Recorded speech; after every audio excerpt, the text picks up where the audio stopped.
Neil Timmins joins me here today, and you can learn what he and his band of misfits are up to by heading over to agentoptional.com. Again, it's agentoptional.com, and there's kind of a unique purpose to that name, but really appreciate your time here today, Neil. Jack, I'm excited to be here. It's good to see you again. Neil's been on the show previously, and I'm going to have a link in the show notes to kind of jump back into that episode as well. But love to spend a few minutes talking about agentsoptional.com, how you found your way to this new endeavor. But before we do, Neil, could you give kind of a brief summary of how you found your way into commercial real estate investing? Yeah, you bet. So was a realtor selling houses for years and years and years from REI for a number of years. Eventually found myself at a spot where I had a couple of dollars in my pocket and was like, all right, what do I want to do past being an agent? I want to invest. That led me into single family investing, hundreds of homes, fix and flip, dozens of rental properties. And then eventually I got to the spot where I was going, you know what? These rental properties are nice, but they're not going to get me to where I want to go. What do I have to do to get there? And ultimately that stumbled me in and led me into commercial real estate investing about 5, maybe 6 years ago, and have been very focused doing that since.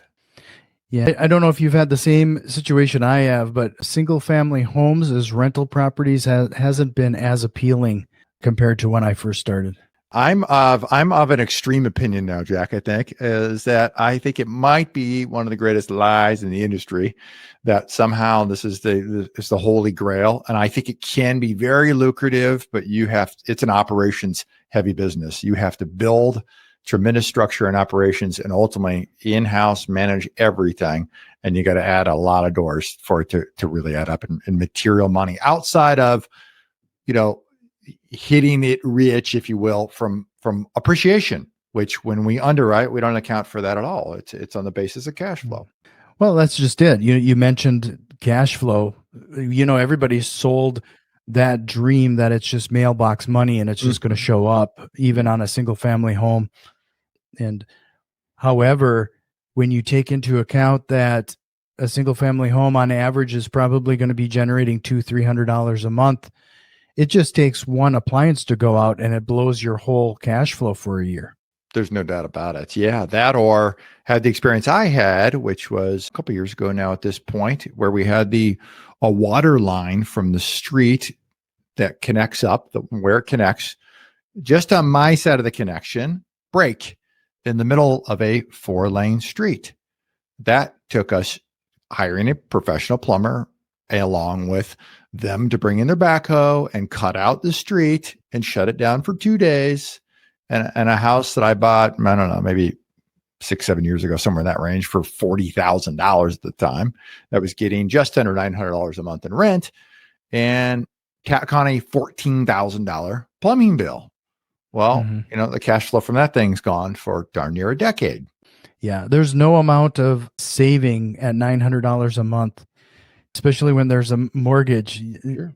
We're taught to set aside for expenditures like that, but try to save up enough to deal with something of that magnitude. It's a tough sled. Yeah. Yeah. So you mentioned before we hit record, you've learned that one of the best things you can do is serve those people that have been in similar positions as yourself, which brings us to the agentoptional.com. Can you explain a little bit? I think this is really interesting. Explain a little bit where this came about and who are you trying to serve? Yeah. So, for the last 5 or 6 years, I've been buying commercial property, had never taken a dollar from anybody, no outside investors. And this year we're getting to the point where I'm looking forward on a 1 to 3 year basis. And I'm going, all right, in order for us to continue to grow and to scale, we're going to need to bring in some outside investors. And so I was thinking, who do we want to target? What niche do we want to serve? And I hear a lot of outside people going, well, doctors are great. They're wealthy, and lawyers are great. And I'm like, yeah, that's all fine, but I know very little about doctors. I know enough about lawyers to know that you'd like to avoid them if you can. Right. And so I was in a conference one day and I heard somebody say this: The person who you are best qualified to serve is the person who you used to be. And the person I was, started my career at 24 years old, selling houses, became the number one REMAX agent in Iowa when I was 29 years old, owned REMAX for a number of years. And I thought, you know what? There is a population of real estate agents who know, like, and trust real estate as an asset class. But what they don't need, Jack, they don't need a second job. They don't need to go buy, a house or 2 or 10 to stack that on. They'd like to participate in real estate. They just don't need it as another job. Just like the doctor or the lawyer doesn't need a job. They need to stay doing exactly what they do exceptionally well, serving their clients exceptionally well, and deploying dollars on a strategic basis into real estate deals that make sense. And so that's what we've created is agentoptional.com, where agents get access to the deals in which we invest in. And if at times it lines up for what it is that they're seeking to achieve, well, wonderful. They come along, with us, if you will, for the ride. So is there any particular categories in that commercial space that you focus on? Is it? Yeah, we're heavily focused on industrial and flex. And for a lot of agents, they're like, I have no idea what that means. And that's okay. You guys can, we've got a video training series, totally free. You can get it on our website. And we talk about not only what we do, but then also industrial flex. I think for what it is that we're seeking to do is to be super boring. And what I mean by that is we're looking for results. I'm not looking for exciting developments, home runs that take a lot of risk. We're looking for very strategic investments that we can make and ultimately produce cash flow for us. Because retirement, I say for everybody, retirement's a number, but it's not an age. Ultimately, retirement becomes on a cash flow basis when your passive income exceeds your monthly expenses. And so for us, it's allowing agents to become optional should they choose, right? It's adding that additional stream of income for them that they just don't get from their normal course of business. So for those people that would be newer to this, could you kind of take a second and define what you mean by industrial and flex? Yeah. So in industrial is for us, in the best case scenario, it's just a square box, metal or concrete, just a giant box. And the types of things that run out of there are like distribution centers. Like, for example, it wouldn't be an investment we have, but as an example, an Amazon warehouse would be an industrial building. Right? Holds giant amounts of things that get distributed out. That'd be an example of industrial property. And we have multiple types of people who occupy industrial property. For example, one of the largest grocer here in my state, Hy-Vee is the name of it. We have a building and they run their bakery out of it. It's an industrial property, but they happen to run their baked goods out of it, which is like, by the way, to going to a property, it's like the best property you go to, especially this time of year. You and I are recording this just days before Thanksgiving. Wonderful. Nothing but pies coming out of that place.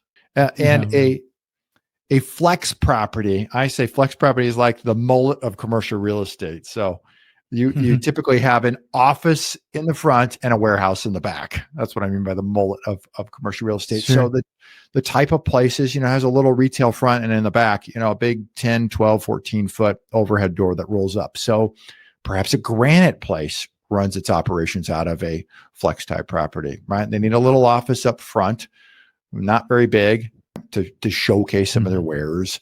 And then in the back, they have a bunch of storage and trucks can come in and out. Plumbing places, a number of home builders, smaller home builders occupy themselves in a flex space. Sure. That makes a lot of sense.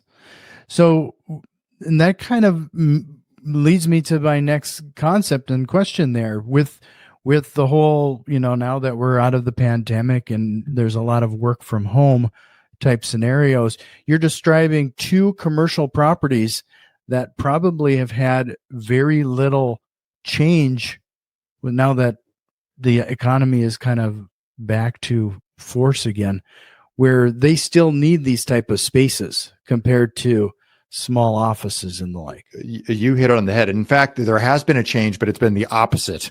It's been tremendous demand for what's taking place in that space, and certainly in both categories. Industrial is a big one because of a couple of factors. One being the fact that we've had COVID and a lot of people in the manufacturing industry and certainly in the distribution industry realize on the backside of COVID that our supply chain is largely damaged, that we cannot rely on everything to be produced from China and that it to get over here, that ultimately just-in-time delivery, it doesn't really work. And so what you're seeing is a thing called reshoring or onshoring. A lot of manufacturing and distributors coming back to the United States. So there has actually been a tremendous demand for space for manufacturing, for industrial property in particular. And so we've seen a large increase in uptick there. One of the things I like about this industrial side is that unlike, say, a tenant inside of an apartment, for example, there you'd typically see a 1-year lease. Is here you'd see a 5, 10, or 15-year lease. So oftentimes we can plan out our cash flows and the investment to know what's it going to look like in 3 years to create greater stability in our returns. Have you seen any traction or changes regarding the supply chain then when it comes to, you mentioned Amazon.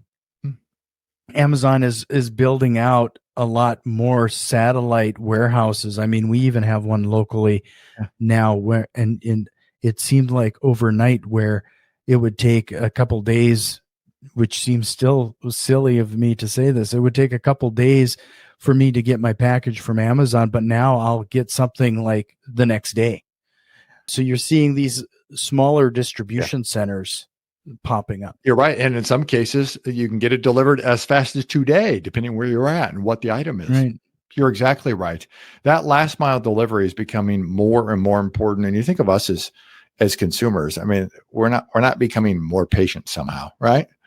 And as you move that direction, you're going to see more of that, and certainly expedited delivery. And not just from Amazon. Amazon certainly is the 800-pound gorilla in that world and online retail. But there's a bunch of other people who participate in that area. And so you'll see more and more of that. And that also means, the manufacturers and all the other people who supply the manufacturers with goods or do any sort of distribution have increased continuance, have increased demands and for additional space. Are there any particular markets that you're focusing on? Yeah, we love the Midwest. I'm right here in Des Moines, Iowa, a flyover country, and which is wonderful because it keeps some of our coast competitors out of it. But so yes, we love right here in the Midwest. Everything Iowa touches, Wisconsin, Minnesota, like North Dakota, like South Dakota a lot, Omaha into Nebraska where I went to school, and then down into Kansas and Missouri. We've been as far south as Little Rock, Arkansas. My head of our salesperson lives out of the market there. And so there's some uniqueness to Little Rock and tremendous demand. You think of, and then up in Northwest Arkansas, Walmart's headquartered there. And that means just about anybody who supplies to Walmart has significant footprint there, a tremendous amount of activity going on in that market as well. Yeah, that makes a lot of sense.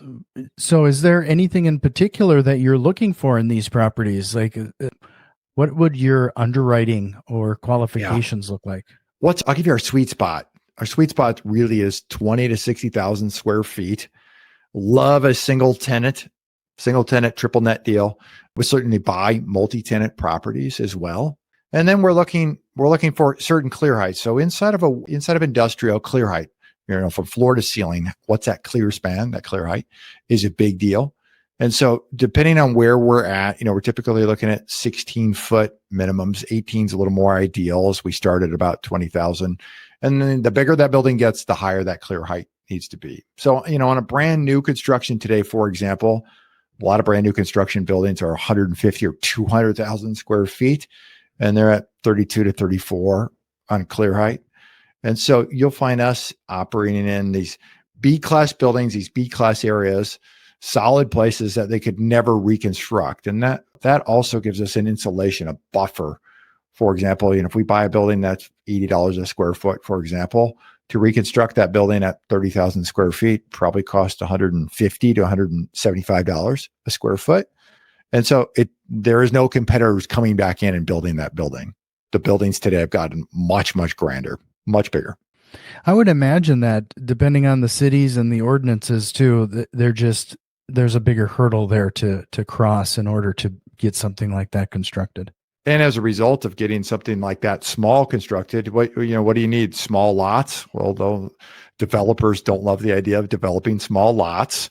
They want to get something done on a much bigger scale. And so you're right. Mm-hmm. All of those additional factors as barriers all mean additional costs, which means a higher cost per square foot.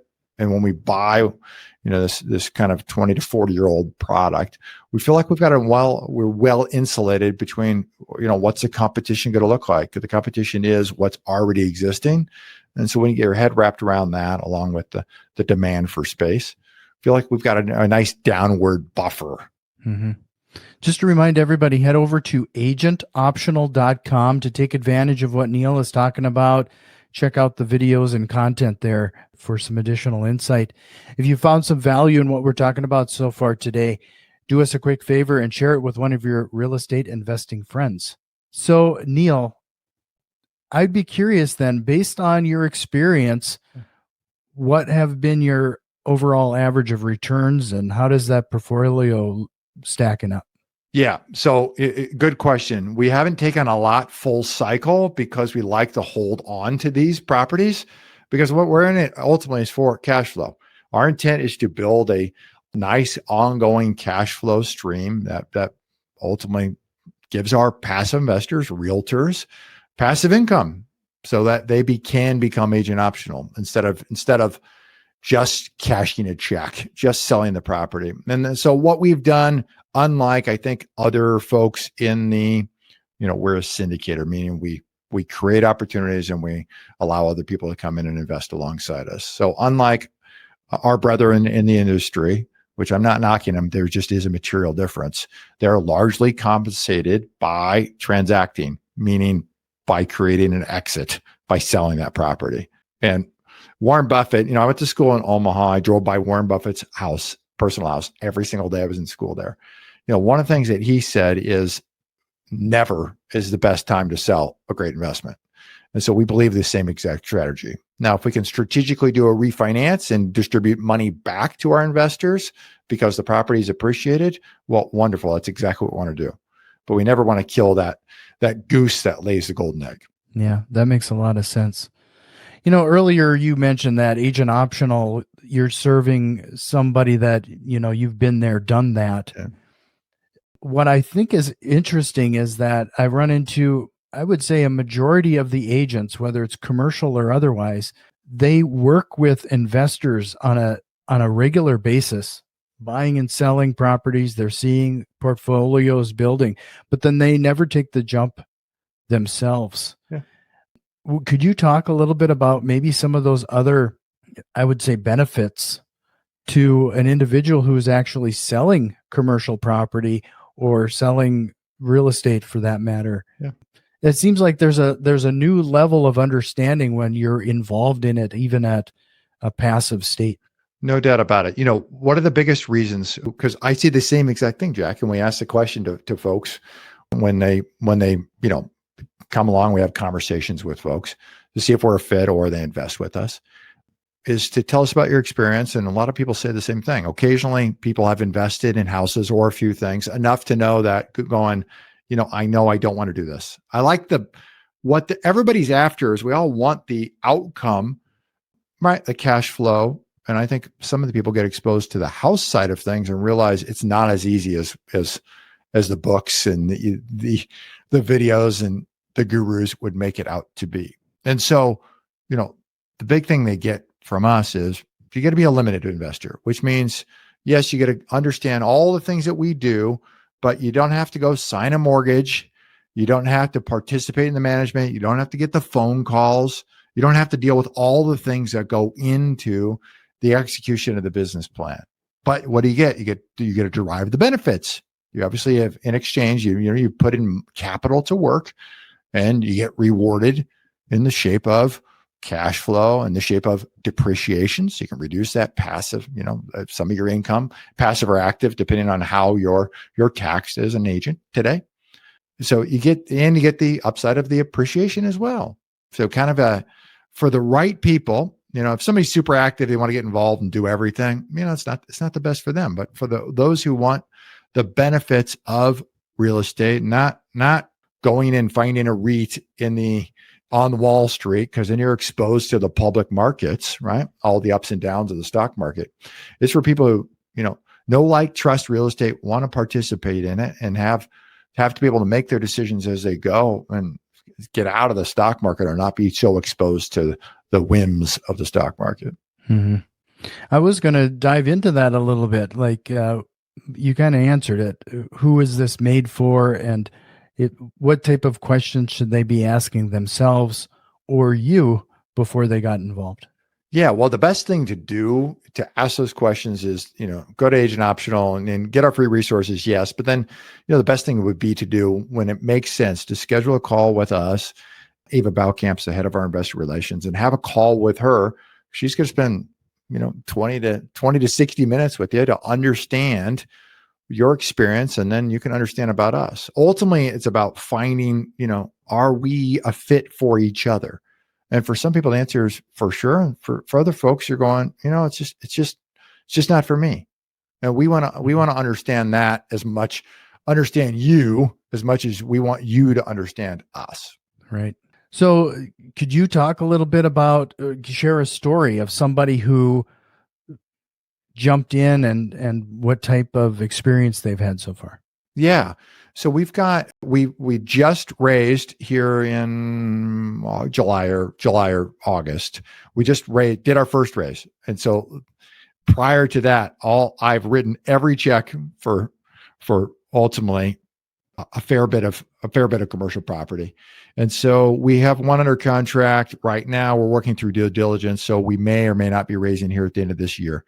So I will certainly let you know. But for example, one, we got referred over to somebody here earlier this year who got involved with us on our last deal that we purchased. They're referred by somebody else who I've known well for years.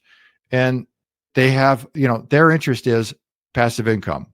That's all they wanted. They're not concerned about when's this going to sell, when are you going to come full cycle on this. It's all I want to do is get to a spot where I become optional in my job, because if I choose to continue to do it, wonderful. I can choose who I want to work with, when I want to work, but I don't have to feel like I have to go and grind. I don't feel like I have to answer the phone call at 7, 8, 9 o'clock at night, to feel like I have to be there on Saturday or Sunday to do something that perhaps I just don't want to do it. Perhaps I want to spend more time with the kids. Perhaps I want to go on vacation and not have to worry about not earning while I'm not there. And so we're only a handful of months into it. That particular asset has gone better than expected. And I think overall been a very positive experience for that investor. I'd be curious, based on what we've talked about up until now, you have a vast experience as an agent, as an investor, now a commercial investor, syndicator. What is the biggest lesson you've learned along the way that has had a direct impact on your business now? Building the right team, surrounding yourself with the right people, for sure. So when I was an agent, I became the number one RE/MAX agent in Iowa when I was 29 years old, sold 210 or 11 homes that year, and ultimately built that through a team, executed through a team. And so we flipped several hundred homes here in Des Moines, did it through a team. And so building and adding on, stacking commercial property for my own portfolio, did it through a team. And what we're doing now, executing at the level we're executing, it's with the right people. There's no way around it. And especially with commercial real estate, anybody could go flip one home themselves and the right contractor. You don't need a lot, but commercial real estate really lends itself to building a team. It's a very team structure, and our investors, agents, are part of that team. They're a piece of that puzzle. And just like we are a piece of their puzzle for them to execute and get positive returns. You mentioned discovering having the right team at 29 years old.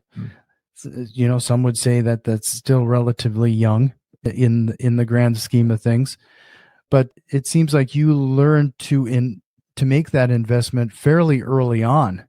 And there's a lot of us old timers now that that still struggle with the concept of it being an investment. Sure. Versus it being an expense or additional troubles. What would you tell those people to get past that mindset?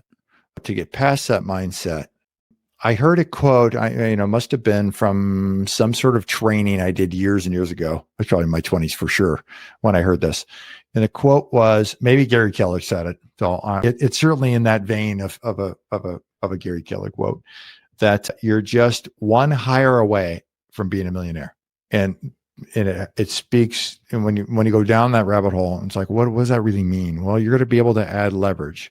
What are the things in my day-to-day that one does not enjoy and is not good at? Those are the first things that need to go. And if you can figure out how to get in your lane, do the things, Jack, that you do better than any other human on the planet. Once you can figure out how to live in that little sphere, tremendous things can happen, and tremendous dollars get added to that, to where that investment in somebody else to allow you to get there is truly an investment, is not a cost. That's important to point out, is that we focus so much as a syndicator in your situation or what have you. We're always so focused on leveraging other people's money, leveraging banks' money. It's all about that type of focus, but we rarely take a second to consider what other things we can leverage, including other people's time and energy. You're right about that, and it's interesting, but you're spot on. It does become an afterthought for a lot of folks. Yeah, and that's actually probably, now that you say that, I'm thinking out loud here, that's actually probably where the gold can be achieved. And that, when you say you are one hire away from being a millionaire, I've never heard that phrase before, and it makes a lot of sense. There's tremendous power in putting that right team together. Not only is there tremendous power in what it can do for your own worth financially and the worth of others, but for the ability to create a mission focused environment, to create an environment where it's not just I win, it's we win. There is a deeper reward that you'll get from that environment than any check could ever give you. Just remind everybody, agentoptional.com.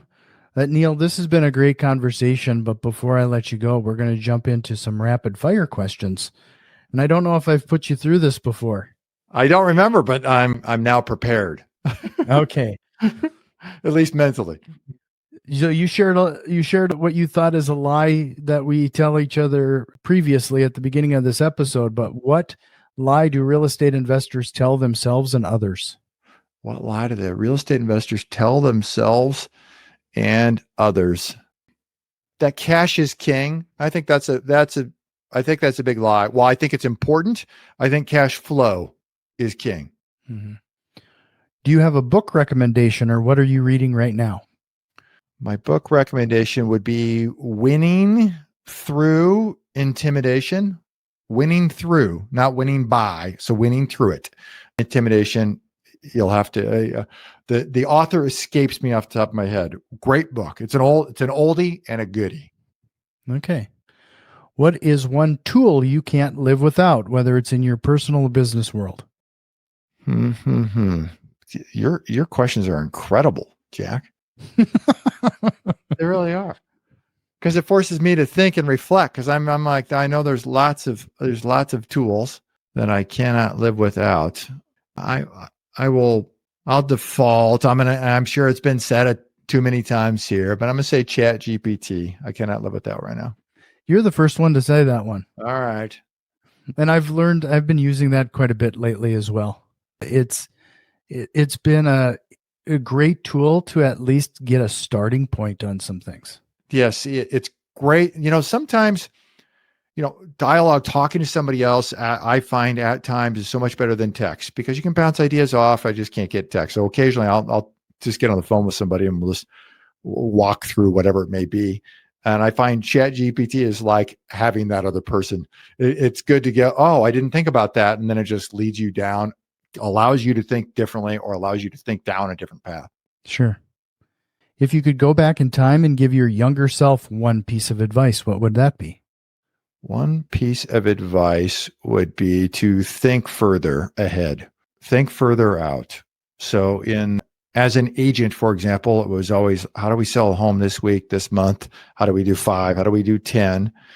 And I spent a lot of time transacting, and I suspect not enough time planning out to where I want to be in 5 or 10 or 15 or 20 years. And I think had I had available to me what we have created, an avenue for somebody to deploy in real estate, I think my world would be different financially today, because I would have been much further ahead on a passive income basis. And I'm sorry to do this to you, but I'm going to give you one more, and you're going to be the first one to get it. Brilliant. Can you give me one thing, whether it's a process or tool, that you have implemented that has had the biggest impact on freeing up your time? Freeing up my time.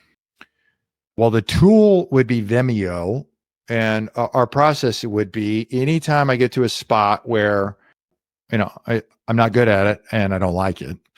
It's for me to create a process. It's literally just open up Google Docs, we'll name the process, and hit Vimeo, hit record. And I've got my taskbar up in the corner here, and just record just like this. And I just created a new asset management process, refined ours. So not really new, but refined it this morning. And I shot probably a dozen videos walking through step by step. Here's what has to be done. Here's how to do this one thing. Here's the one task, new video. Here's the next task. And that has been tremendous, because all I have to do is create that document once and send it off. And I no longer am involved in the process of creating that thing every month. No, that's a great tip. Once again, agentoptional.com. That's going to be a clickable link in the show notes. But before I let you go, Neil, is there a question or concept you wished we would have covered here today? You are so thorough on this. No, from my standpoint, you've covered everything, and it's been a lot of fun. I appreciate you having me on. Well, I appreciate it, Neil. Again, agentoptional.com. You're welcome back anytime. I hope you take me up on that. But we'll talk to you again next time. See you soon.